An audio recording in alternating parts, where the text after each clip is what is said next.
April 2024.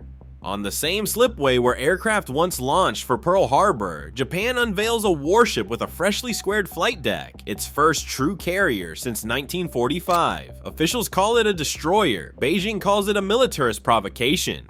Why is Japan rebuilding carrier power now, and how far can this transformation go under a pacifist constitution?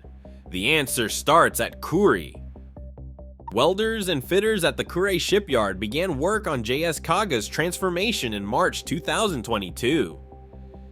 The original bow, built for helicopter operations, was cut away and rebuilt into a sharp-edged rectangle, an unmistakable carrier profile. For months, steel plates and internal beams were reinforced, bracing the deck for the weight and impact of jet operations. The most critical upgrade was the application of a heat-resistant coating. Unlike helicopter decks, this surface had to withstand the intense exhaust of F-35B vertical landings, temperatures in the hundreds of degrees Celsius, comparable to what American and British carriers endure. Shipyard engineers, drawing on Allied technical data, layered the deck with specialized materials, tested for the kind of concentrated heat that would melt standard paint in seconds. By late March 2024, the first phase was declared complete. The ship's silhouette had changed, with a squared bow, new deck markings, and reinforced landing zones tailored for stealth fighters. Internal spaces were prepped for the next round, expanded aviation fuel tanks, reconfigured magazines, and upgraded maintenance bays. The conversion's scale was unprecedented in post-war Japan. Kaga, now capable of hosting up to 14 F-35Bs in a surge, stood as the largest and most complex warship built in the country since 1945. Foremen who had overseen decades of destroyer refits described the project as a return to carrier-scale engineering, but with a new set of rules and constraints. The shipyard's work echoed through the docks, a tangible sign that Japan's maritime industry had quietly mastered the art of building carrier-grade platforms once again.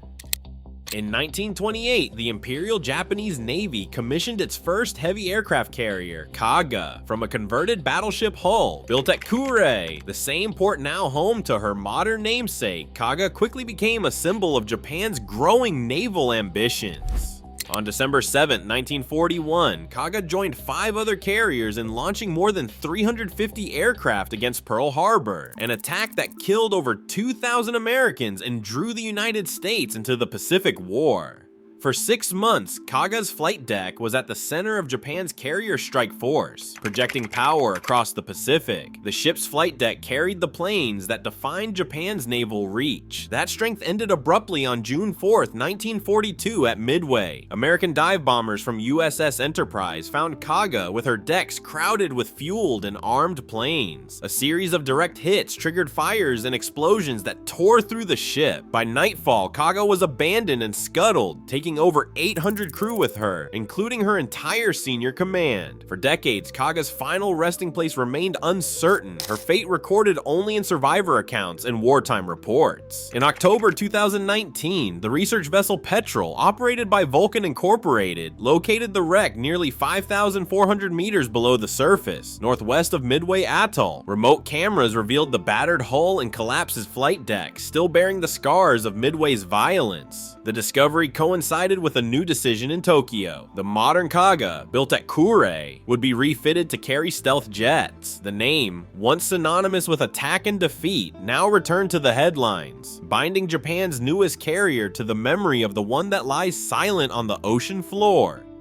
Article 9 of Japan's 1947 constitution is unambiguous. It renounces war as a sovereign right, and it declares that land, sea, and air forces, as well as other war potential, will never be maintained. Yet by the middle of the 2010s, political leaders in Tokyo argued that the world had changed. In July 2014, Prime Minister Shinzo Abe's cabinet approved a reinterpretation. Japan could now exercise the right of collective self-defense, allowing the self-defense forces to aid allies, most notably the United States, if Japan's survival was at risk. The following year, the Diet passed security legislation codifying this doctrine, expanding the self-defense forces' role beyond the home islands to include protection of Allied assets and responses to threats in the broader region. This legal groundwork paved the way for a new kind of warship. In December 2018, the government's National Defense Program guidelines authorized the conversion of Izumo-class ships to operate F-35B fighters, but the official language remained careful. These vessels would be labeled multifunction destroyers, not aircraft carriers. F-35Bs would embark only when necessary, not as a permanent air wing. The government insisted the ship's primary mission was defensive, protecting remote islands, sea lanes, and Japanese airspace. Critics in parliament and the legal community called this a semantic sleight of hand, warning that the line between defense and power projection was blurring. For the first time since 1945, Japan's largest warships were being refitted for fixed-wing aviation under a legal formula built on reinterpretation rather than constitutional amendment. At dawn on October 20th, 2024, JS Kaga sailed off the coast of California, her deck ready for a trial that would test every layer of her transformation.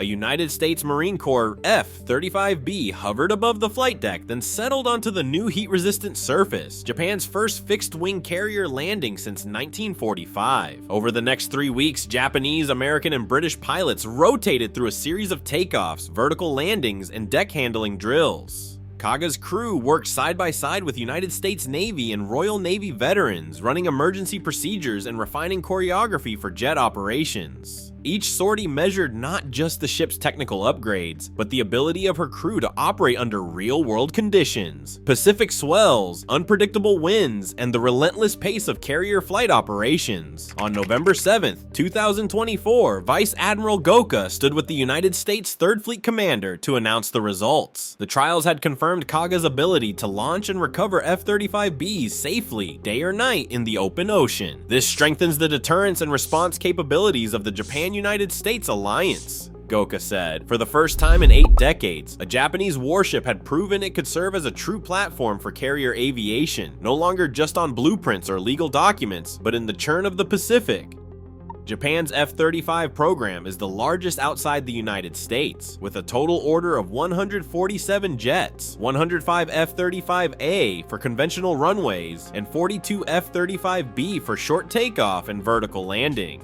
On August 7th, 2025, the first 3 F-35B stealth fighters touched down at Nutabaru Air Base in Miyazaki Prefecture. The arrival was not just symbolic, it marked the formation of a provisional squadron staffed with 110 pilots, maintainers, and support personnel. This unit, based within range of Kure and the home ports of Izumo and Kaga, is tasked with integrating the new jets into carrier operations and developing Japan's first fixed-wing carrier aviation procedures since the end of the Pacific War. The scale of this buildup is reflected in Japan's defense budget. For fiscal year 2025, Tokyo allocated a record 8.7 trillion yen, about $55 billion, marking the 13th straight year of increases. The Ministry of Defense white paper singles out China as the greatest strategic challenge, making clear that these new capabilities are not theoretical. The investment in hardware, personnel, and basing at Nutabaru is the concrete foundation for Japan's return to carrier-based air power.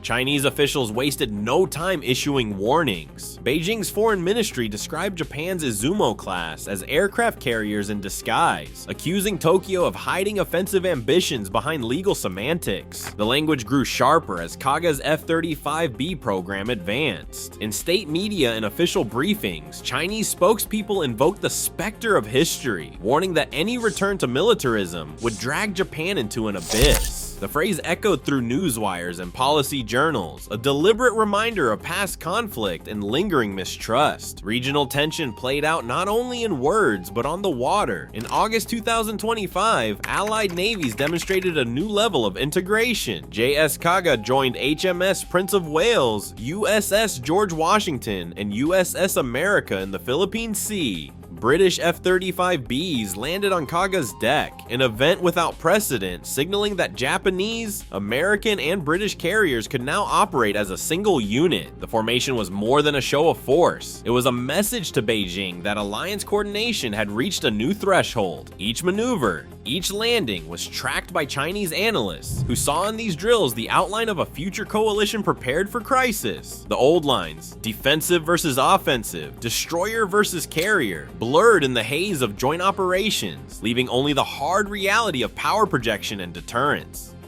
Carrier decks are back in Japanese waters, but their purpose is still contested. As China expands its presence and Japan's defense budget hits a post-war record, the line between deterrence and escalation grows thinner. In the Pacific, old anxieties surface, only now the stakes are nuclear. Share your thoughts below.